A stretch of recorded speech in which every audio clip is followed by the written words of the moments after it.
ಆದ ಹುಬ್ಬಳ್ಳಿ ಧಾರವಾಡ ಇವತ್ತು ದರೋಡೆಕೋರರ ಬೀಡಾಗೈತೆ. ಕಳೆದ ಕೆಲವು ವರ್ಷದಿಂದ ಹುಬ್ಬಳ್ಳಿ ಧಾರವಾಡದಲ್ಲಿ ಕಾನೂನು ವ್ಯವಸ್ಥೆ ಅನ್ನೋದು ಪೂರ್ತಿ ಹಳ್ಳ ಹಿಡಿದು ಹೋಗಿದೆ. ಕಾನೂನು ರಕ್ಷಣೆ ಮಾಡಬೇಕಾದಂಥ ಪೊಲೀಸ್ ಇಲಾಖೆನೇ ಇವತ್ತು ದುಷ್ಕೃತ್ಯದಲ್ಲಿ ಕಾನೂನು ವಿರೋಧಿ ಕೆಲಸದಲ್ಲಿ ತನ್ನನ್ನು ತಾನು ತೊಡಗಿಸ್ಕೊಂಡಿತ್ತು. ಮೊನ್ನೆ ನಮ್ಮ ಧಾರವಾಡದಲ್ಲಿ ಆದಿತ್ಯ ಮ್ಯಾಗೇರಿ ಅನ್ನುವಂಥ ಹುಡುಗ ಮತ್ತು ಅವರ ಮಿತ್ರರನ್ನು ಬಂಧಿಸುವಂಥ ಕೆಲಸ ಪೊಲೀಸ್ ಇಲಾಖೆಯವರು ಮಾಡಿದರು. ಅದ್ರ ಮೇಲೆ ಅವರಲ್ಲಿ ಡ್ರಗ್ ಯಾರಾದರೂ ಸೇವನೆ ಮಾಡಿದಾರಂತೆ ಟೆಸ್ಟ್ ಮಾಡಿದಾಗ ಡ್ರಗ್ ಸೇವನೆ ಮಾಡಿಲ್ಲ ಅಂತೇಳಿ ಗೊತ್ತಾದ ಹುಡುಗರ ಮೇಲೆ ಕೂಡ ಅವ್ರನ್ನ ಹಿಡಿದು ಹೆದರಿಸಿ ಅವ್ರ ಕಡೆಯಿಂದ ರೊಕ್ಕ ಕೇಳುವಂಥ ಪ್ರಯತ್ನ ಪೊಲೀಸ್ ಇಲಾಖೆಯವರು ಮಾಡಿದ್ದಾರೆ. ಅದಷ್ಟೇ ಅಲ್ಲ, ಯಾರೋ ಸ್ವಲ್ಪ ಹುಡುಗರು ದುಡ್ಡು ಕೊಟ್ಟಿದ್ದಾರೆ, ಅವ್ರಿಗೆ ತಮ್ಮವರೇ ಆದ ಒಬ್ಬ ವ್ಯಕ್ತಿಗೆ ಆ ಫೋನ್ಪೇ ಮೂಲಕ ದುಡ್ಡನ್ನು ಟ್ರಾನ್ಸ್ಫರ್ ಮಾಡಿಕೊಂಡು ತೆಗೆದುಕೊಂಡಿದ್ದಾರೆ. ಅವ್ರ ಮೂಲಕ ಪೊಲೀಸ್ ಇಲಾಖೆಯವರು ಆ ದುಡ್ಡನ್ನು ತೆಗೆದುಕೊಳ್ಳುವಂಥ ಕೆಲಸ ಮಾಡ್ತಾಯಿದ್ದಾರೆ. ಸೊ ಈ ಒಂದು ಮನೆಯಲ್ಲಿ, ಯಾರ್ದೋ ಒಂದು ಮನೆಯಲ್ಲಿ ಪಾತ್ರೆ ತಿಕ್ಕುವಂಥ, ಬಾಂಡೆ ತಿಕ್ಕುವಂಥ ಕೆಲಸ ಮಾಡುವಂಥ ಒಬ್ಬ ತಾಯಿಗೆ, ದಿಕ್ಕಿಲ್ದಂಥ ತಾಯಿಗೆ ಇಬ್ಬರು ಮಕ್ಕಳು, ಒಬ್ಬ ಮಗ ಒಬ್ಬ ಮಗಳು. ಈ ಮಗನನ್ನು ಕೂಡ ಹಿಡಿದು ಅವಂಗೆ ಹೆದರಿಸಿದಾಗ ಅವಂಗೆ 2,000 ರೂಪಾಯಿ ಆದರೂ ಕನಿಷ್ಠ ನೀವು ಕೊಡಬೇಕು ಅನ್ನುವಂಥ ಬೆದರಿಕೆ ಹಾಕಿದ್ದಾರೆ. ಮೊದಲು 10,000 ಕೇಳಿದ್ದಾರೆ, ಆಮೇಲೆ 2,000 ರೂಪಾಯಿ ಆದರೂ ಕೊಡ್ಬೇಕಂತ ಕೇಳಿದ್ದಾರೆ. ಆ ಹುಡುಗ ಹೋಗಿ ತನ್ನ ತಾಯಿ ಹತ್ತಿರ ಗೋಳನ್ನು ಕೂಡ ಹೇಳ್ಕೊಂಡಿದ್ದಾನೆ. ಆದರೆ 2,000 ರೂಪಾಯಿ ನಿನಗೆ ಕೊಡಲಿಲ್ಲ ಅಂತಂದರೆ ಈ ಕೇಸ್ ಅಲ್ಲದೆ ಬೇರೆ ಕೇಸಲ್ಲಿ ನೀನು ಬುಕ್ ಮಾಡ್ತೀವಿ, ನಿನಗೆ ಅಂಥೇಳಿ ಪೊಲೀಸರು ಒತ್ತಾಯ ಮಾಡಿ ಅವನ ಕಡೆಯಿಂದ ಕೂಡ ದುಡ್ಡನ್ನು ಕೇಳುವಂಥ ಪ್ರಯತ್ನ ಮಾಡಿದಾಗ ಆ ಹುಡುಗ ಹೆದರಿ ಮರ್ಯಾದೆಗೆ ಅಂಜಿ, ತನ್ನ ತಾಯಿ ಮರ್ಯಾದೆಗೆ ಅಂಜಿ ಅನಿವಾರ್ಯವಾಗಿ ಅವನು ಆತ್ಮಹತ್ಯೆ ಮಾಡುವಂಥ ಕೆಲಸ ಇವತ್ತು ಆಗಿದೆ.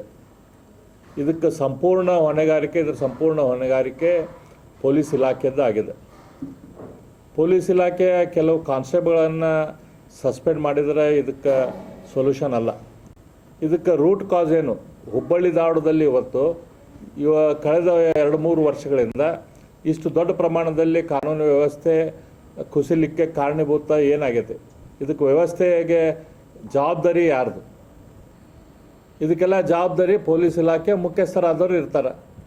ಆದರೆ ಇಲ್ಲೇ ಅದನ್ನು ಬಿಟ್ಟೈತಲ್ಲ, ಯಾರೊಬ್ಬರು ಕೆಳಗಿನ ಕಾನ್ಸ್ಟೇಬಲ್ಗಳನ್ನು ಸಸ್ಪೆಂಡ್ ಮಾಡಿದರೆ ಇದಕ್ಕೆ ಸೊಲ್ಯೂಷನ್ ಆಗೋದಿಲ್ಲ. ಇವತ್ತು ಪೊಲೀಸ್ ಕಮಿಷನರ್ ಆಫೀಸ್ ಅಂತಂದ್ರೆ ಅಲ್ಲಿ ಅದೊಂದು ಗುಂಡಾಗಳ ಬೀಡಾಗೈತಿ. ಅಲ್ಲಿ ಸೆಟಲ್ಮೆಂಟ್ ಮಾಡುವಂಥವ್ರದ್ದು ಕೆಲಸ, ವ್ಯವಹಾರ ಮಾಡುವಂಥ ಒಂದು ಆಫೀಸ್ ಆಗೈತಿ.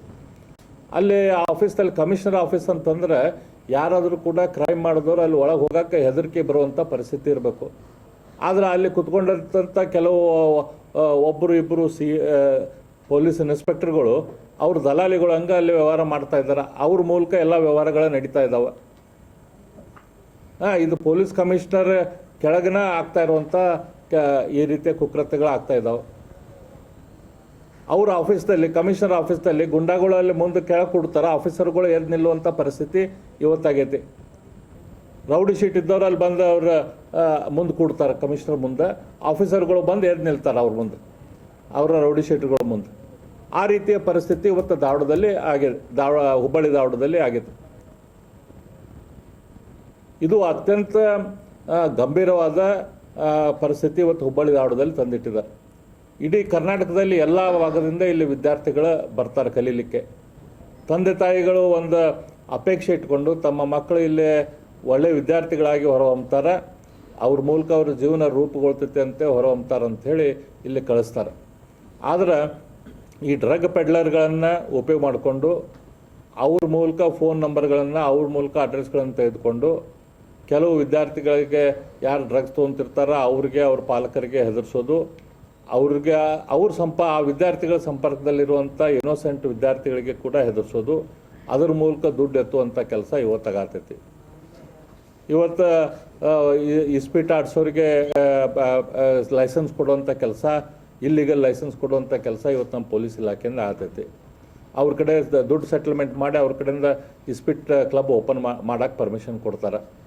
ಇವತ್ತು ರೌಡಿ ಶೀಟರ್ಗಳಿಗೆ ಇದ್ದಂಥವ್ರಿಗೆ ರೌಡಿ ಶೀಟರ್ದಿಂದ ಅವ್ರನ್ನ ಹೆಸರನ್ನ ಡ್ರಾಪ್ ಮಾಡಿ ಅವ್ರಿಗೆ ಪೊಲೀಸ್ ಲೈಸೆನ್ಸನ್ನು ಕೊಡುವಂಥ ಕೆಲಸ ಮಾಡ್ತಾಯಿದ್ದಾರೆ. ಅದಕ್ಕೆಲ್ಲದಕ್ಕೂ ರೇಟ್ ಫಿಕ್ಸ್ ಆಗಿದ್ದಾವೆ. ಹಳೆ ಲೈಸೆನ್ಸ್ ರಿನ್ಯೂವಲ್ ಮಾಡುವಂಗಿತ್ತಂದ್ರೆ ಪೊಲೀಸ್ ಲೈಸೆನ್ಸ್ ಅದಕ್ಕೊಂದು ರೇಟು, ಹೊಸ ಪೊಲೀಸ್ ರಿವಾಲ್ವರ್ ಲೈಸೆನ್ಸ್ ಕೊಡೋಂಗಿದ್ರೆ ಅದಕ್ಕೊಂದು ದೊಡ್ಡ ಪ್ರಮಾಣದಲ್ಲಿ ದುಡ್ಡು. ಆಮೇಲೆ ಯಾರಿಗೆ ಸಣ್ಣ ಪುಟ್ಟ ರೌಡಿಗಳು ಇರ್ತಾರಲ್ಲ ಅವ್ರ ಕಾಲಿಗೆ ಗುಂಡು ಹೊಡೆದು ಅವ್ರನ್ನ ಹೆದರ್ಸ್ದಂಗೆ ಪ್ರಚಾರಕ್ಕೆ ಇಟ್ಟಿಸ್ಕೊಳ್ಳೋದು. ದೊಡ್ಡ ಪ್ರಮಾಣದ ಕ್ರೈಮ್ ಯಾರು ಮಾಡ್ತಾರೆ ಅವ್ರಿಗೆಲ್ಲರಿಗೂ ದುಡ್ಡು ತೊಗೊಂಡು ಸೆಟಲ್ಮೆಂಟ್ ಮಾಡ್ಕೊಳ್ಳೋದು, ಅವರಿಗೆ ಇಲ್ಲಿಗಲ್ ಬಿಸ್ನೆಸ್ ಮಾಡೋಕ್ಕೆ ಅಲೋ ಮಾಡೋದು, ಇದೆಲ್ಲದು ಇವತ್ತು ನಡೆದಿದೆ. ಇದಕ್ಕೆ ಸಂಪೂರ್ಣ ಪೊಲೀಸ್ ಇಲಾಖೆ ಇದನ್ನು ಉಪಯೋಗ ಮಾಡ್ಕೊಳ್ಳುವಂಥ ಪೊಲೀಸ್ ಇಲಾಖೆ ಅಧಿಕಾರಿಗಳನ್ನು ಇದಕ್ಕೆ ಉಪಯೋಗ ಮಾಡುವಂಥ ಕೆಲಸ ಇವತ್ತು ನಡೆದಿದೆ. ಹಾಗಾಗಿ ಗೃಹ ಮಂತ್ರಿಗಳಿಗೆ ಮತ್ತು ಮುಖ್ಯಮಂತ್ರಿಗಳಿಗೆ ನಾನು ವಿನಂತಿ ಮಾಡ್ಕೊಳ್ಳೋದಂತಂದ್ರೆ, ಮುಖ್ಯಮಂತ್ರಿಗಳ ನಿಮಗೆ ಒಂದು ಜವಾಬ್ದಾರಿ ಐತಿ. ನಿಮ್ಗೆ ರಾಜಕೀಯವಾಗಿ ಪುನರ್ಜನ್ಮ ಕೊಟ್ಟಂಥ ಬಾದಾಮಿ ಏನೈತಲ್ಲ, ಆ ಬಾದಾಮಿಯ ಹೆಣ್ಮಗಳು ಈ ತಾಯಿ, ಆ ಹುಡುಗ ಕೂಡ ಬಾದಾಮಿಯ ಹುಡುಗ. ಇಲ್ಲಿ ಅಲ್ಲಿ ಬಾದಾಮಿಯಿಂದ ಬಿಟ್ಟು ಇಲ್ಲಿ ಧಾರವಾಡದಲ್ಲಿ ಮನೆ ಕೆಲಸ ಮಾಡೋಕೆ ಬಂದಂಥ ಹೆಣ್ಮಗಳು, ಅವಳ ಮಗ ಇವತ್ತು ನಿಮ್ಮ ವೈಫಲ್ಯದಿಂದ, ನಿಮ್ಮ ಸರ್ಕಾರದ ಜನ ವಿರೋಧಿ ನೀತಿಯಿಂದ, ಇವತ್ತು ಸರ್ಕಾರದಲ್ಲಿ ಏನು ಭ್ರಷ್ಟಾಚಾರ ಆಗತೈತಿ ಅದ್ರ ಕಾರಣಕ್ಕಾಗಿ ಇವತ್ತು ಆ ಹುಡುಗ ಇವತ್ತು ಸುಸೈಡ್ ಮಾಡುವಂಥ ಪರಿಸ್ಥಿತಿ ಬಂದಿದೆ. ಹಾಗಾಗಿ ಇದ್ರ ಸಂಪೂರ್ಣ ಜವಾಬ್ದಾರಿ ಸರ್ಕಾರ ನೀವು ಹೊರಬೇಕಾಗ್ತೈತಿ. ಹಾಗಾಗಿ ಇದಕ್ಕೆ ಸಂಬಂಧಪಟ್ಟವ್ರ ಮೇಲೆ ನೀವು ಆ್ಯಕ್ಷನ್ ತೆಗೆದುಕೊಳ್ತೀರಾ. ನಿಮಗೇನು ಬಾದಾಮಿ ನಿಮಗೇನು ಪುನರ್ಜನ್ಮ ಕೊಟ್ಟಿತ್ತು ಅದ್ರ ಋಣ ತೀರಿಸುವಂಥ ಕೆಲಸ ನೀವು ಮಾಡ್ತೀರಾ ಅಂತ ಸಿದ್ದರಾಮಯ್ಯನವರ ನಾನು ನಂಬಿಕೆ ಇಟ್ಟಿದ್ದೇನೆ. ನೀವು ಮಾಡಿರಿ ಅಂತ ನಾನು ಒತ್ತಾಯ ಮಾಡ್ತೇನೆ. ಗೃಹ ಮಂತ್ರಿಗಳ ನೀವು ಕೇವಲ ಅಧಿಕಾರಿಗಳ ಮಾತನ್ನು ಕೇಳ್ಕೊಂಡು ಕೂತ್ಕೊಂಡ್ರೆ ನಡೆಯೋದಿಲ್ಲ. ಇಂಟೆಲಿಜೆನ್ಸ್ ಡಿಪಾರ್ಟ್ಮೆಂಟ್ ಐತಿ ಪೊಲೀಸ್ ಇಲಾಖೆಯಲ್ಲಿ, ಮುಖ್ಯಮಂತ್ರಿಗಳ ಕೆಳಗೆ ಕೆಲಸ ಮಾಡುವಂಥ ಇಲಾಖೆ. ನೀವು ಇಂಟೆಲಿಜೆನ್ಸ್ದಿಂದ ರಿಪೋರ್ಟ್ ತೋರಿ ಮುಖ್ಯಮಂತ್ರಿಗಳು ಮತ್ತು ಗೃಹ ಮಂತ್ರಿಗಳು ಏನು ನಡೆದಿದೆ ಹುಬ್ಬಳ್ಳಿ ಧಾರವಾಡದಲ್ಲಿ ಅಂತ ನಿಮ್ಗೆ ಗೊತ್ತಾಕೈತೆ. ಇಲ್ಲಿರುವಂಥ ನಿಮ್ಮ ಇಲಾಖೆ ಬೇರೆ ಬೇರೆ ಅಧಿಕಾರಿಗಳನ್ನ ಕರೆದು ವೈಯಕ್ತಿಕವಾಗಿ ಎನ್ಕ್ವೈರಿ ಮಾಡಿರಿ. ಇಲ್ಲಿ ಮೊದಲು ಕೆಲಸ ಮಾಡಿದವರು ಮತ್ತು ಈ ಕೆಲಸ ಮಾಡ್ತಿರುವಂಥವ್ರು ಅಥವಾ ಇಲ್ಲಿರುವಂಥವ್ರು ಏನು ನಡೆದಿದೆ ಹುಬ್ಬಳ್ಳಿ ಧಾರವಾಡದಲ್ಲಿ ಅಂತ ಗೊತ್ತಾಗ್ತೈತೆ. ಈ ಕಳೆದ 2-3 ವರ್ಷಗಳಿಂದ ಇಲ್ಲೇ ಕಾನೂನು ವ್ಯವಸ್ಥೆ ಅನ್ನೋದು ಸಂಪೂರ್ಣವಾಗಿ ಮಾರಾಟಕ್ಕೆ ಇಟ್ಟಂಗೆ ಆಗೈತೆ. ಹಾಗಾಗಿ ಇದಕ್ಕೆ ಕೇವಲ ಕಾನ್ಸ್ಟೇಬಲ್ಗಳನ್ನ ನೀವು ಆ್ಯಕ್ಷನ್ ತೆಗೆದುಕೊಂಡ್ರೆ ನಾವು ಒಪ್ಪೋದಿಲ್ಲ. ಇದ್ರ ಮೇಲೆ ನಾವು ದೊಡ್ಡ ಹೋರಾಟ ನಾವು ಮಾಡಬೇಕಾಗ್ತೈತಿ. ಇಲ್ಲಿ ವಿದ್ಯಾರ್ಥಿಗಳು ನೌಕರಿ ಸಂಬಂಧ ಹೋರಾಟ ಮಾಡ್ತೇವೆ ಅಂತಂದ್ರೆ ಅವ್ರಿಗೆ ಬೆದರಿಕೆ ಹಾಕೋದು, ಅವ್ರಿಗೆ ಹೆದರಿಕೆ ಹಾಕೋದು, ಅವ್ರ ಮೇಲೆ ಕೇಸ್ ಹಾಕುವಂಥದ್ದು, ಅವ್ರ ಕಡೆಯಿಂದ ಬಾಂಡ್ ತಗೊಳ್ಳೋದು, ಇಂಥವೆಲ್ಲ ಹೆದರಿಕೆ ಹಾಕುವಂಥ ಕೆಲಸ ಮಾಡ್ತೀರಿ. ಆದರೆ ನಿಜವಾದ ಡ್ರಗ್ ಪೆಡ್ಲರ್ಗಳ ಜೊತೆ ಕೂಡಿ, ನಿಜವಾದ ಸಮಾಜ ವಿರೋಧಿ ಶಕ್ತಿಗಳ ಕೂಡಿ ವ್ಯವಹಾರ ಮಾಡುವಂಥ ಕೆಲಸ ಮಾಡ್ತಿದ್ದೀರಿ. ಏನು ನಡೆಸಿರಿ ನೀವು? ನಿಮ್ಗೆ ನಾಚಿಕೆ ಅನ್ನೋದಿಲ್ಲ. ಪೊಲೀಸ್ ಇಲಾಖೆ ಅನ್ನೋದು ಜನರ ರಕ್ಷಣೆ ಮಾಡೋಕ್ಕಿರಬೇಕು, ಅದನ್ನು ಬಿಟ್ಟು ಜನರ ಲೂಟ್ ಮಾಡುವಂಥದ್ದು ಆಗಿದೆ.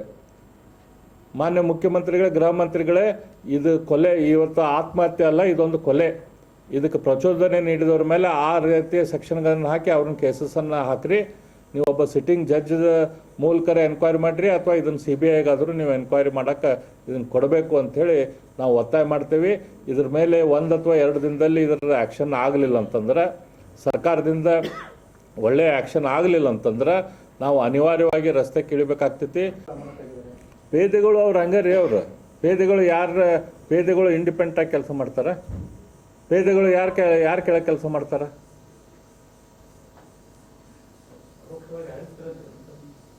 ಪರೋಕ್ಷ ಎಲ್ಲ ನಾವು ನೇರವಾಗಿ ಹೇಳತ್ತೀವಿ. ಕಮಿಷನರ್ ರೆಸ್ಪಾನ್ಸಿಬಲ್ ಇದಕ್ಕೆ, ಕಮಿಷನರ್ ರೆಸ್ಪಾನ್ಸಿಬಲ್ ಇದಕ್ಕೆ, ಪೊಲೀಸ್ ಕಮಿಷನರು. ಅದಕ್ಕೆ ಯಾರು ಅವ್ರನ್ನ ಹಿಡಿಬೇಕಲ್ಲ. ಇದು ಭಾಳ ಅಂದ್ರೆ ಭಾಳ ಗಂಭೀರ ಪರಿಸ್ಥಿತಿ. ಇದನ್ನೈತಲ್ಲ ನಾವು ಕಂಟ್ರೋಲ್ ಮಾಡಲಿಲ್ಲ ಅಂತಂದ್ರೆ ಇವತ್ತು ಜವಾಬ್ದಾರಿ ಪೊಲೀಸ್ ಇಲಾಖೆದ್ದು ಐತಿ. ಈಗ ಪೆಡ್ಲರ್ಸನ್ನು ಇಂಥವ್ರನ್ನ ಹಿಡಿಯೋದು, ಅವ್ರ ಜೊತೆ ನೀವು ಸಾಮೀಲಾಗಿ ಕುಂತು ಅವ್ರ ಜೊತೆ ರೊಕ್ಕ ಹೊಡೆಯುವಂಥ ಕೆಲಸ ಮಾಡಕತ್ತಾರೆ ಹೆಂಗೆ?